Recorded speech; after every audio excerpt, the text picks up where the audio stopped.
Pour l'instant, il nous faut des lois protectionnistes où nous parlons effectivement de cette, comment on appelle ça encore, de cette discrimination positive.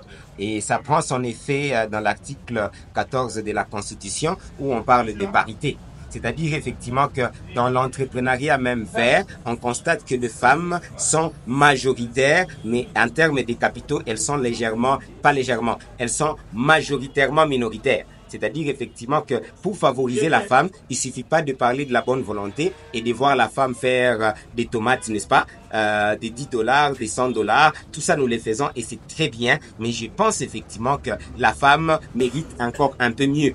Donc l'entrepreneuriat vert, pour que la femme puisse s'en sortir, il faudra qu'il y ait des mesures d'application de l'article 14 de la Constitution et que naturellement les mesures d'application de cet article-là vont permettre à la femme, avec cette discrimination positive, comme ça s'est fait en Afrique du Sud et ça s'est fait dans tous les pays, parce que sinon les hommes qui ont le pouvoir pour l'instant, ça va d'une façon non seulement en grande partie coutumière et d'une façon sociologique, n'ont pas l'intention de laisser la main mise à cette manne, c'est-à-dire à l'argent, n'est-ce pas, à l'argent de la planète. Et que nous avons constaté que apparemment, statistiquement parlant, j'ai plus les chiffres avec moi, les femmes semblent être plus conservatrices.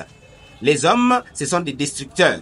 Ils détruisent plus la planète que les femmes. Donc, cela étant, j'encourage l'application de l'article 14 de la Constitution pour parler de la parité, mais que des mesures d'application dans le sens entrepreneurial puissent se faire. Ça sera une solution durable. Sinon, dire seulement qu'on va donner des dons à des femmes, faire des formations, ce sont des aspects micro-entrepreneuriales verts qui ne servent pas à grand-chose. Ça nous garde dans les cercles vicieux de la pauvreté. Donc la femme reste effectivement en train de survivre. Juste là le pain, elle a à manger et c'est tout. C'est de cette femme-là que vous voulez? Non. Daddy Saleh veut une femme épanouie, une femme effectivement qui devient de plus en plus riche et qui participe effectivement à l'émancipation et à la richesse de la République.